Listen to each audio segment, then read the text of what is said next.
Perkenalkan, nama saya Kevin. Saya perwakilan dari kelas 6B. Saya sekolah di SD Negeri 6 Sungai Raya. Kali ini saya akan menceritakan tentang cerita rakyat Kalimantan Bukit Kelam. Menurut cerita yang beredar dari masyarakat Sintang, dahulu kala hiduplah seorang pemuda di sekitaran Sungai Kapuas. Pemuda tersebut memiliki kesakti yang tinggi dan bernama Bujang Beji. Memiliki sifat yang berdengki, iri hati, dan juga sombong. Sedangkan di seberang sungai yang tak jauh dari keberadaan Sungai Kapuas, yaitu Sungai Melawi, hiduplah seorang bernama Tumenggung Marubai. Bujang Beji dan Tumenggung Marubai memiliki sifat yang bertolak belakang. Suatu hari, seperti biasanya, Bujang Beji melakukan kegiatannya mencari ikan di Sungai Kapuas. Begitu pula dengan Tumenggung Marubai di aliran Sungai Melawi. Kebiasaan itu seringkali dilakukan oleh dua orang pemuda tersebut. Namun, pada suatu hari, Bujang Beji merasa tangkapan ikannya semakin hari semakin berkurang. Lain halnya dengan Tumenggung Marubai yang mendapatkan hasil tangkapan ikan yang cukup banyak. Bujang Beji yang melihat hasil tangkapannya yang sangat sedikit merasa iri. Melihat hasil tangkapan Tumenggung Marubai yang begitu banyak dan besar-besar. Dengan rasa kedengkian di dalam hati, Bujang Beji pun berniat mengalahkan Tumenggung Marubai. Bujang Beji pun berinisiatif untuk menangkap ikan dengan menggunakan racun. Ikan yang terkena racun pun mengelempar dan timbul di permukaan Sungai Kapuas.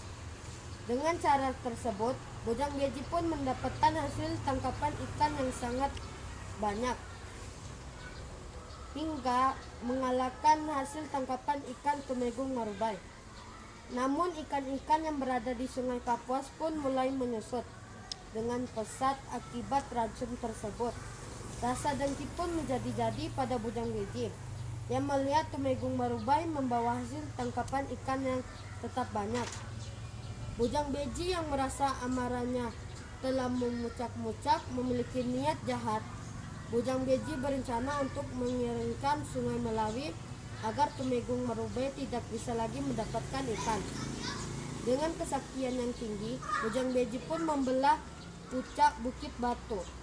Setelah ia berhasil mendapatkan puncak bukit tersebut, Bujang Beji pun membawa puncak bukit tersebut dengan cara dipikulnya.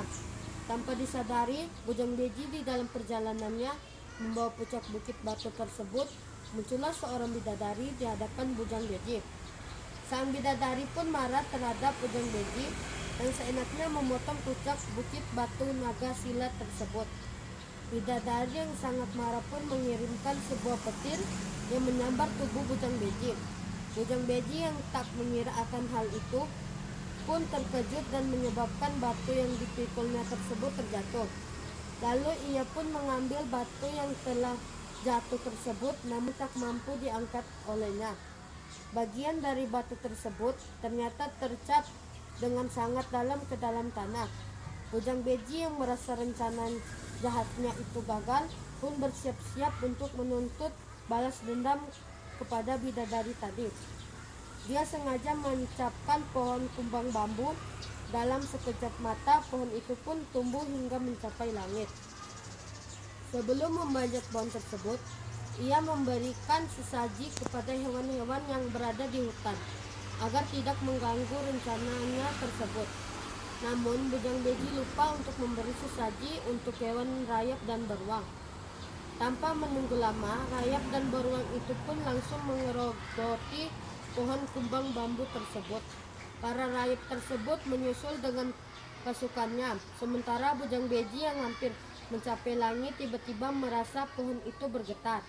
Tak kala pohon kumbang bambu itu pun roboh seketika akibat rayap dan beruang. Bujang Beji pun terjatuh dari ketinggian sehingga menyebabkan kematiannya. Gagal sudah rencana Bujang Beji untuk menutup aliran Sungai Melawi dan membalas perbuatan bidadari. Sedangkan puncak bukit batu naga silat yang dibawa oleh Bujang Beji tersebut dikenal dengan nama Bukit Kelam. Bukit Kelam sekarang telah menjadi tempat wisata yang sering dikunjungi oleh masyarakat di sekitar dan orang dari luar daerah. Terima kasih.